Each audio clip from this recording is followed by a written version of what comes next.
मेरे हस्बैंड को brain haemorrhage हो गया 2020 में और अभी भी वो पैरालिसिस ही है उनको। और क्योंकि कहते हैं जो काम आप करते हैं बाहर वही काम आपके घर में आ जाता है। मैं विकलांग बच्चों के लिए काम करती थी और वही विकलांगता मेरे घर में आ गई।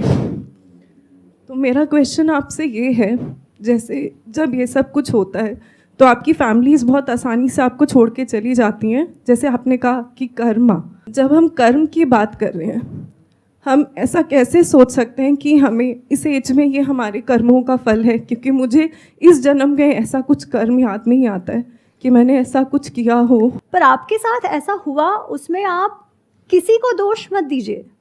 वो इसलिए हुआ है क्योंकि कहीं ना कहीं पहली बात तो है ऋणानुबंधन की एक बात होती है जो मैं बहुत सीरियसली मानती हूँ।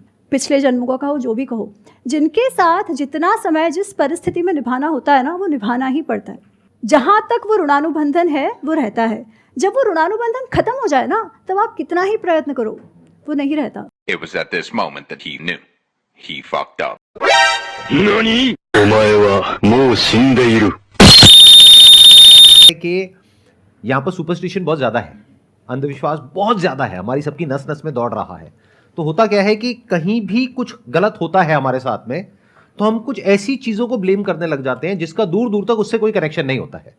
जैसे आपने जो कहा, मैं उसी बात को रिपीट कर रहा हूं। आपने क्या कहा कि मैं एनजीओ में काम करती थी जहां पर इस तरह के पेशेंट्स होते थे और ये कहा जाता है, मुझे नहीं पता कौन कहता है ऐसा, बट जो भी कहते हैं कि जहां आप जिस तरह की सिचुएशंस में काम करते हो वैसे ही कुछ आपके साथ होने लग जाता है। ये सब बकवास है। इस तरह की बातें मानना इज इलॉजिकल, इज अनसाइंटिफिक। क्योंकि अगर यही होता, इसका मतलब वो डॉक्टर्स जो कैंसर को क्योर कर रहे हैं उन सबको कैंसर हो जाता या उनके घर में हो जाता। It does not make any sense. तो never be unscientific in your thinking, because the moment you are unscientific, यानी आप लॉजिक से हटते हैं, रीजनिंग से हटते हैं, तो आप सुपरस्टिशियस हो जाते हैं। Then you become vulnerable to such people जो आपके फियर का बेनिफिट लेते हैं, आपके कंफ्यूजन का बेनिफिट लेते हैं, आपको ऐसे रास्तों पर लेकर के जाते हैं जहां पर आगे सिर्फ डार्कनेस होती है। तो never get into that territory.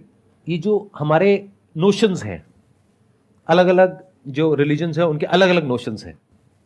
तो मैं क्या कह रहा हूं, इन सबको अगर हम एक बार को हटा दें, जो भी लिखा हुआ है उसको हटा दें। मैं ये नहीं कह रहा वो लिखा हुआ गलत है, मैं ये कह रहा हूं कि हो सकता है हमारा इंटरप्रिटेशन गलत हो सकता है वो जैसे करके हो कि एज एन एग्जाम्पल के ऐसा होता है और उसका हमने अपने आप ही कुछ और मतलब निकाल लिया। अब ये जो आर्ग्यूमेंट्स होते हैं ना, इसको हम बारीकी से नहीं देखते हैं, इस वजह से हम कंफ्यूज हो जाते हैं। और जैसे हम कंफ्यूज हो जाते हैं तो लोग आ जाते हैं हमको मिसगाइड करने के लिए कि कुछ भी आपको बोलेंगे और फिर कहेंगे कि अच्छा ठीक है, आपको ये करना है, अब आपको वो करना है, ये कर्म कांड है, ये पहन लो, वो पहन लो, ये कर लो, वो कर लो, यहां चले जाओ, वहां चले जाओ, all that stuff, and then you are completely lost.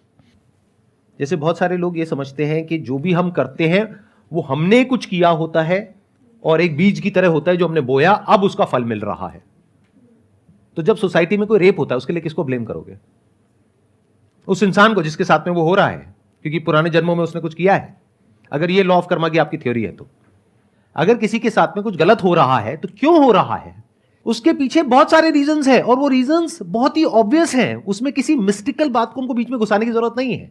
यानी कि वहां पे लॉ एंड ऑर्डर की प्रॉब्लम है, जो जस्टिस सिस्टम है उसकी प्रॉब्लम है कि अगर कोई गलत करता है तो उसको सजा मिलने में 20 साल, 30 साल, 50 साल लग जाते हैं। तो लोगों के अंदर उसका डर नहीं है लीगल सिस्टम का। क्रिमिनल्स होते हैं वो बच करके निकल जाते हैं। जो उस बच्चे की अपब्रिंगिंग है जिसने ऐसा कुछ गलत किया, उसकी अपब्रिंगिंग में प्रॉब्लम है, एजुकेशन सिस्टम में प्रॉब्लम है, तो हम इन सबको ठीक नहीं करेंगे।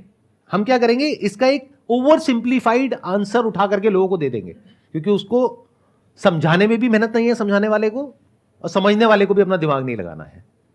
ग्लोबल वार्मिंग किसकी वजह से हो रही है? किसी एक की वजह से हो रही है, हम सबकी वजह से हो रही है। Why don't we take responsibility?